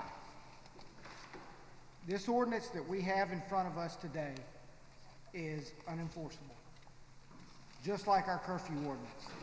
It's unenforceable. If we want to find an ordinance that works, that we can enforce, I'm for it. But to pass some legislation that you can't enforce just to say you passed something and put more burden on our police officers every single day to enforce it, our curfew, guys, as you know, has not worked. I was the biggest proponent there was of it because we can't enforce it. We can't enforce this. And I know the meaning behind it, and if we want to find something that we can enforce, I'm all for it. But this ain't it. And let me share with you guys, not long ago, the city got in hot water, if you remember, for putting people in jail that cannot pay their tickets. So we're going to give somebody a misdemeanor, up to 6 months in jail and a $500 fine for not wearing this. I understand the seriousness of this. But we just got out of that for putting people in jail. We've put less than probably, and I hope I'm not speaking out of turn, 5 to 10 people in jail for our curfew. And we've had it for 2 or 3 months. You know, so if we want to go back to the board and look at something, I'm all for it, but I'm not going to pass a piece of legislation to say, hey, we passed a mask ordinance, but we ain't going to enforce it. We're not going to put everybody in jail that's not wearing it. Mr. President, go ahead. Yes, sir. Mr. Pruitt. Yes, sir. Just a question when we talk about enforcement, and I understand, I'm hearing what you're saying, but my job, your job, is not to enforce the laws that we make as a city council, as a city. The mayor's office is the administrative arm, and the chief office does the enforcement for us, whether it's fire. And we talked about this earlier. We talk about what we don't enforce, but we put seatbelts on because they said you needed to wear seatbelts in your car. They made that mandatory. We stop at stop signs. We have red light cameras. To say, I'd rather see somebody pay a $25 fine and go to jail for 10 days than to be dead, carried out in an undertaker because they don't wear a mask. I think we're getting into the point where we're trying to enforce. That's not my job. That's what the chief and the staff get paid to do, to go out. Whether how they enforce it and how they selectively enforce it, what, that's on them to enforce it. We need to give them something with some teeth to say this is what we expect from the city council and from the city of Montgomery. Mr. Calhoun, I want to respectfully disagree with you. Our job is to pass legislation that you can enforce. It's not to throw something against the wall and y'all pick and choose if we want to do it today or do it Tuesday or do it Wednesday and not do it Thursday. Again, I say we're not the administrative and we're not the enforcement of the law. Okay. I have, Can I ask one question? Can I ask one question of the doctor? This ordinance here, Doc, says it takes it all the way down to a child of 2 years old. And when I've read through a lot of different things, they can have CO2 buildup in the mask. There are a lot of things that could affect these young children, and I really think this may be in error of taking something that far down. What would be your opinion? I disagree completely. This is a cloth mask. It will not retain CO2. As a pulmonologist, I have patients that have hypercarbia or CO2 buildup all the time, and they wear these masks and they're fine. So this mask will not physically or physically affect anybody. It won't lower the oxygen level, and it won't just recirculate your germs? Not at all. Okay, thank you. And I have Mr. All right, we got some more people want to speak. I want to ask, I heard a little bit about that. I can't hear you. Speak into the mic, please. I can't hear you. I heard about the not enforceable part you was talking about. When I'm looking at this, it's talking about 25 people or more. We're just not talking about people just outside and the police pass by and you don't have a mask on, you get, getting a ticket. That's not what we're talking about. We're talking about large gatherings and businesses just wanting, people to be safe, because if me and you riding in the car together, if you got it, I got it anyway. We in the car together. We breathing the same air in that little tight car anyway, stay in the same house. But when you go out to a restaurant, or if you go out to some, the zoo when we get it back open, or the biscuits game or whatever, just having that extra layer of protection help people feel safe to go out and enjoy these events and support the small businesses, which we've been talking about, because they know there's a layer of protection. Not that it's 100%, I guess something could still get through, we get that. And I think, we're talking about, giving them a fine. We're not talking about necessarily just put it, it's a and or up to, but. No. Let me rephrase that, Mayor. That's where I got sideways on our curfew. Let's strike that. And this, you cannot. Because I got very upset because we could not enforce the curfew without taking individuals to jail. We could not give them a, quote, civil fine. So in this ordinance, if there's a party of 30 or more, i.e. the club this weekend, and Chief and them want to write somebody a ticket, they have to go to jail to get that ticket. They cannot just write a ticket. There's no and or. You got to get arrested. That's not true. That's not true. Well, Mayor, I went round and round, and I was told in our curfew why we could not write, a $100 fine for being out after hours. Mr. President, Mr. Pruitt. Yeah. Wait a minute, the chief finna say something. Our attorney wrote this, so I think she can explain whether it's enforceable. The obvious attorney wrote it, yeah. Well, let me say this, on the curfew, it's all about getting compliance. So if we want to put somebody in jail, we can and we will, but we get compliance. So when we go out to these locations, we show a force and we are direct, and the community and these patrons listen and they go home.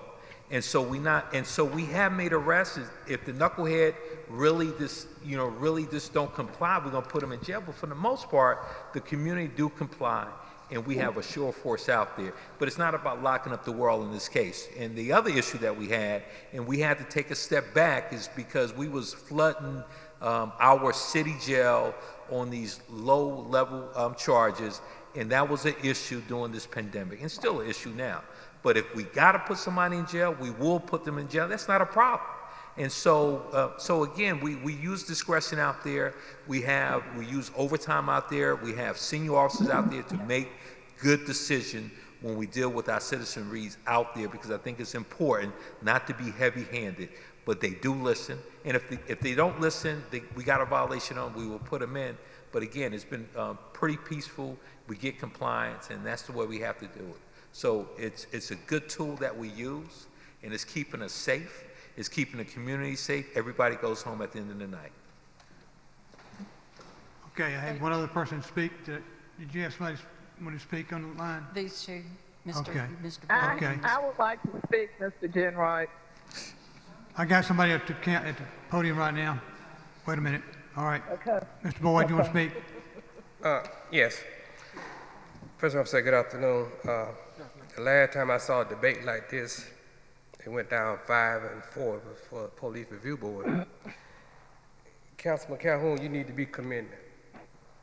This not about a mass issue with certain people. It's the question on the table. Thank you, Doctor. The question on the table is, do Black Lives Matter? Wait. He said 90%. I lost 6 loved ones during this pandemic. I went up to the hospital the other day. I got a brother who's about to expire any day now. Just to watch him on that ventilator and watch all them patients down there, hear the machine just going on, beep, beep. I ain't see no white people up there. It's real. And for white people who have already spoken, and your voice has been heard loud and clear to the rest of the ones who have not spoken about how this vote is going to be. Y'all have fought this mayor. I have sat back and just listened. It's not about COVID-19. It's about make sure this guy here fail and make sure that the 5 up there stay in control. It's what y'all said goes. Same thing with the police. If Tar Strain had did this, you've been jumping up like a cheerleader. All of y'all would have got in line. And it's wrong. This stuff is attacking our community. I saw 6 in my family go down the drain because of COVID. Have your family, you know what it takes, you know what it feels like, Glenn Pruitt, to lose a loved one. That's what happened in the black community. For you to William, to sit up here and call somebody I said, that, yes, no, I'm going to take that personally. Hey, you could take it. You dang right Listen, I do. I said, you know how it feels that ain't what to you said. lose a loved one. Okay, I have a, wait a minute, because it's real, man. The doctor said just a little bit of, he said just a little mask to save people's lives. And y'all want to make it political. That's enough.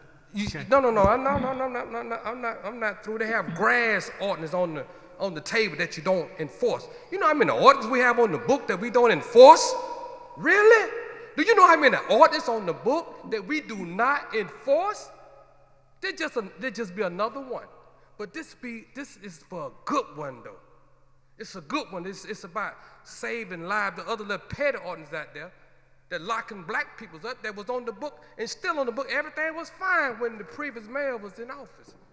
And y'all wrong what y'all are doing. So if y'all got any godliness in y'all heart and y'all really care about these citizens here in the city of Montgomery, Alabama, y'all who's supposed to fight for right, you need to do that right now. You need to let your voice be heard. It's just wrong, man, because our people are dying, man. I got a brother right now who's dying. And it's only mid-season. Thank you, Mr. And Boyd. where we go from here? We got you. Okay. Do you want to speak? Hello? Okay. From the Hello? online, let me hear you. Let me hear her first, then I hear you. Mr. President. Hello? Go ahead. Okay, this is Brenda Irby. Mr. Jim Wright, you've been the president of the city council for a long time. You've had to address a number of issues and make a lot of hard decisions. I am appealing to you as a citizen, a long-time citizen of this city, for the people who live here, black and white, but especially for my people in the black community who are black. We have underlying conditions that are making these, causing death in our communities. This should not be a political move for anyone. Everyone on that city council needs to take in consideration if it was your relative, if it was your friend that had to be subjected to a devastating disease that is around here now. Mandatory mask and face coverings. You have this. It's needed. You've asked the professionals You need to their read this opinions, their medical opinions. They have told you they're pleading for your health. Please not repeat We don't yourself. need We to heard wait this. any longer. Thank you very much. We don't need to wait any longer. People are being defiant in this city, and we need to do something about it. And saying that, how do we come up with this 25 or more or 10 or more? How are we coming up with how many people have to be gathered and when that would affect them, this ordinance? How Thank do you, we Mr. just That was arbitrarily it. The come up lawyer with made a that number? up. I think. The lawyer made that. Okay. So we got a lot of questions. Hello? on this. Thank you very much. We'll move on to the next person. Yes, sir. Hello? We're finished, Ms. Herbie. Yes, sir. No, that's not me, Mr. Jim Wright. That's someone else. Oh, it is? Hello, can I say Wait a something? minute. I got one on the mic, and then I'll get the next one. Yes, Mr. Jim Wright. My name is Ernest Claiborne, 1832 Spiegel Street. The problem I have is, Mr. Calhoun, I know your heart's in the right place, CC. I know it. I know you care, and I know your intentions are good. but the road to hell was paved with good intentions. The problem is enforcement. You can't tell me it's not about enforcement. It is about enforcement. That silly curfew that y'all passed in a meeting that wasn't even official, how can you have a special called meeting and something that's not even on agenda be addressed? That doesn't even make sense. How can you vote for it? That vote didn't even matter. And how can you lock somebody up on a curfew on a ceremonial proclamation? It's what we have now. That's the reason they had to go, because we haven't been doing things the right way. Now, Birmingham had that rule. Did you know that, Mr. Calhoun? The face covering rule. They couldn't make it a face mask because everybody couldn't get a face mask, so they had to do a face covering. Are you familiar with what happened to the lady in the Walmart? This ordinance is patterned right out the I wasn't able to read it. I asked the clerk for a copy, and it wasn't. You didn't ask me to read it. You're telling me what we can't do. So No, sir, not at all. I'm telling you what was don't on argue. Birmingham. I'm telling you what was in Birmingham. And I'm telling you that to tell you this one thing. The lady that was in Walmart, the black woman that was in Walmart, you know what happened to her? She was thrown down while she was handcuffed to the back. Her crime was not wearing a face mask. When you think about legislation, you're right, you're the legislative branch, but you have to think about enforcement. That's what it comes down to. How's it going to be enforced, and what's the impact, and who's going to be impacted by it? So when you pass this law, your intentions are good. Everybody understands that. Everybody, your reputation is stellar in this community. We know that you're a good person and you care about it. All I'm saying is we have to look at the unintended consequences. We have this curfew, but what's the impact? And we've co-signed on so much. Okay. Listen, when Judge Hayes got suspended for 11 months in a row for violating people's constitutional right, as Councilman Pruitt brought up, we co-signed for it. Y'all put him back. You weren't at the council at the time, but they voted to put him back. You did, Mr. Lyons. But what I'm saying is we can't co-sign for any of this stuff. Guess what my father taught me when I was growing up? You never co-sign for anything. So let's look at the consequences. I know what you're proposing. Okay. I know that you... That's enough. She got to speak 4 times, Mr. Jenright.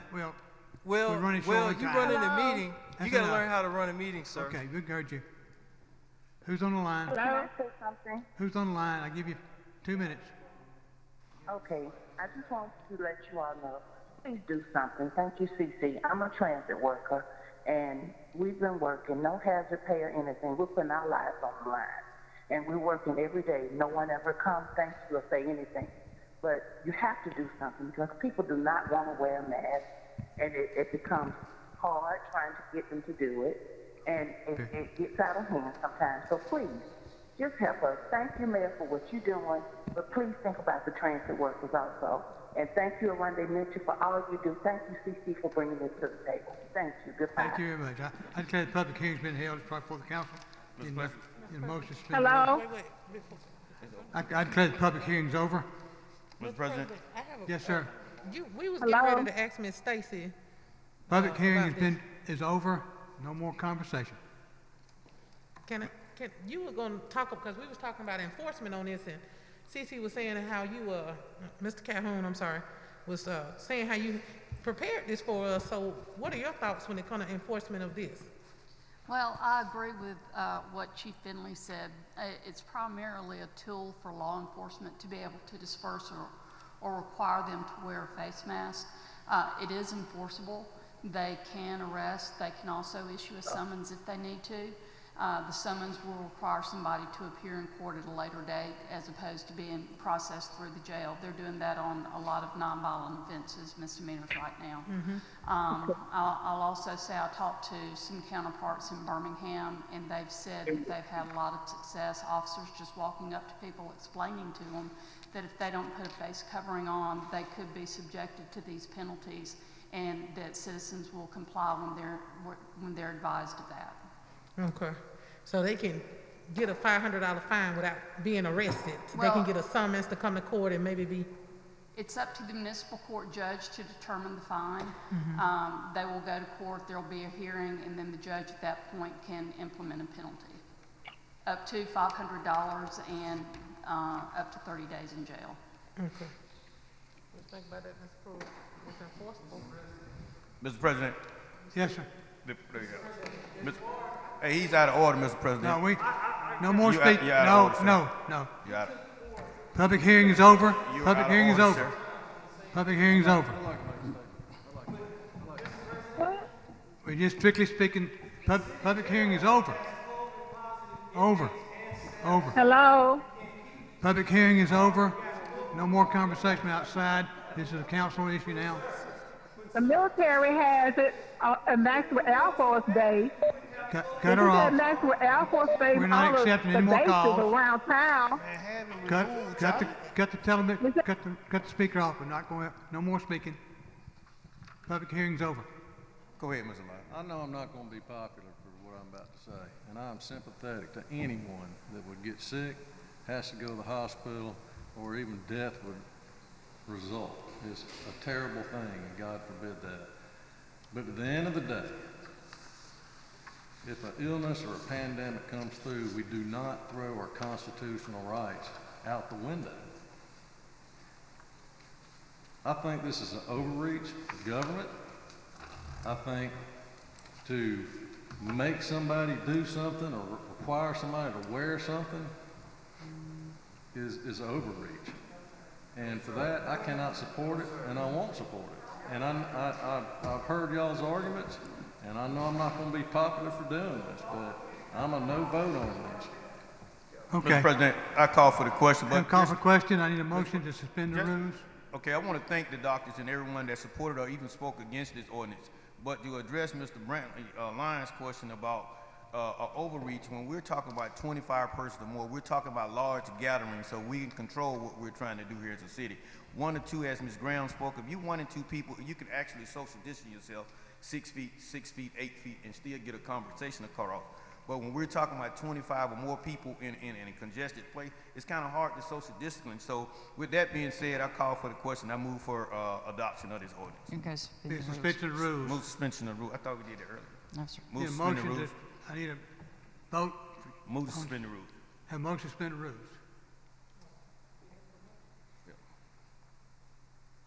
Rules are not being suspended. Okay, Mr. Item President. carries over. Mr. There President, were 7 yeses and 1 no. so we're carrying this over for 2 weeks, so this will be back. Right. Come back 2 weeks. Let me ask this question. In 2 weeks from now, it's going to change your vote. Just ask for a vote. Suspend the rules, vote it up or down. I mean, suspend the rules, vote it up or down. 2 weeks is not going to change where your mindset is, so vote it up and down. Show your hands on what you're voting on. 2 weeks is not going to change your mind. Motion didn't carry. Our rules are that you don't carry, you carry it over. Okay? Thank you. Okay. Going back to curfew. Okay. No, it's our rules being adhered to. It carries over. Okay. If he changes his vote, that makes it unanimous. If Mr. Lyons changes his, because it was 7 to 1. Right. Yeah, I want to vote on it tonight. So if you would please suspend the rules. Okay. Move on. Do you change your vote, Mr. Lyons? 8. Okay. 8. Move for adoption. Have a motion to adopt. All in favor, raise your hand.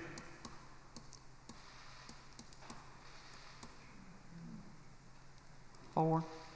All opposed, same sign. 4 to 4. Motion fails.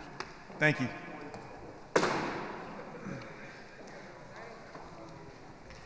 Are you just going to let the resolution down?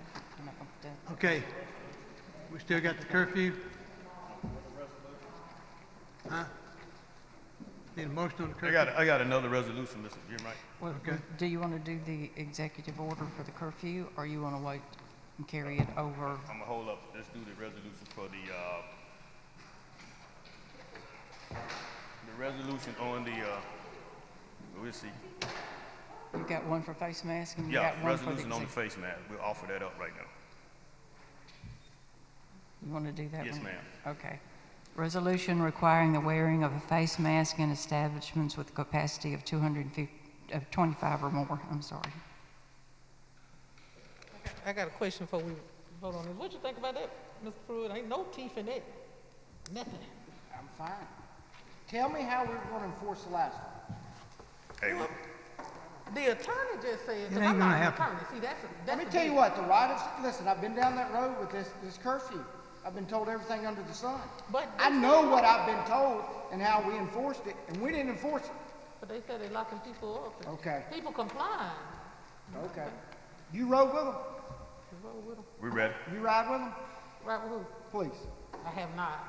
I suggest you Why do. can't we adopt the same language that the county commission did in their press conference? I guess I this think what what this the press resolution. conference did was- I think this what this resolution is gonna ask that we do. Ain't no teeth What's in it, that. Mr. Calhoun? The resolution, you ready, Ms. Clerk? Ms. Blaylock? Resolution requiring the wearing of a face mask in establishments with a capacity of 25 or more. So we're just asking that the citizen do it with this resolution. No teeth involved. We're just asking that when you're out and more than 25 people that you wear a face covering or face mask. It's what the county commission kind of asked today, and then we're gonna go hand in hand with what the county's asking. Can we change that word from required to recommended? Yes, I don't have a problem with amending it. Please change it. I think it's a good idea, but there again, Does you the got council want me to do that as a Scribner's Anybody have a correction? problem with that? Everybody okay with? I'll read it. Not required, Establishments just with change the capacity word of from 25 required or more are to, hereby recommended to wear a recommended. face mask. Recommended, All right. okay. All right, need a motion to suspend the rules on this Move to item? suspend the rules. All in favor, raise your hand. Unanimous? Move to adopt Have a motion to adopt as amended. as amended. All in favor, raise your hand. 7. All opposed? 1 abstention. Okay. Thank you, Council. All right, now get your curfew. Listen, can I say something? I think I respect everybody up here, and everybody have their own convictions. They people they serve that hired us, voted for us to represent them. But I think at some place we off. We see that it's okay to just pass a recommendation. We've been doing it. How many announcements, how many commercials we gonna make, how many PSAs? We've been doing it. We've been telling people. The mayor's office even offered to us as city council to make PSAs, little videos that we can put out, our people can see, and we're not even doing that. But we wanna pass something that ain't nothing. It ain't absolutely nothing but passing something that might give our police an opportunity to try and enforce when they go to the big gatherings to say, y'all put something on and be safe. Maybe they can do that. That's too much to ask. Something is wrong with that. So I think we fail to realize how serious it is. We're talking about the people not realizing it, but I'm wondering if we, as the council, realize how serious this really is. I've been impacted by it. I know what this is like. I don't want to see anybody with it, and I can't tell you where I got it from, so you don't know. You can't just pinpoint and say this person gave it to me. It's not always that easy. We have to be safe. So I just, I voted for it because CC called me and talked to me about it, and I'm definitely with him. I support the concept, so I voted for it. But I just want to make it clear and be on the record that as the council, we ain't take this serious enough today. We did not take this serious enough today. When we see these numbers continue to rise, then we don't have nobody to blame but us. And I'm not saying we did it to anybody, but we are not taking a stand and say, I want to see a change. Insanity is doing the same thing over and over and expect a different result. It's insane to do that. You have to do something different if you want something different, and we've done nothing. Nothing different. I just want to be on the record for saying that. All right. Mr. President, can I say one other thing? Yes, Mr. sir. President, 2 weeks ago, I stood in front of this council and asked. I almost begged this council 2 weeks ago before these numbers went up. So I want to go on the record that I still have the same position. Okay. What about the curfew? No, Yeah, we bring it. you pulled that one, remember? Pulled it? I bring it back. Resolution respectfully and strongly encouraging mayor to issue executive order removing the curfew. Move to suspend the rules. Have a motion to suspend the rules. All in favor, raise your hand. 7. not about Carries you. over, don't it? No, I know. Like the mayor said, Okay. before, if Carries we're willing over. to give, we ain't giving none, Okay. so. All right, anybody got anything else? Meeting adjourned.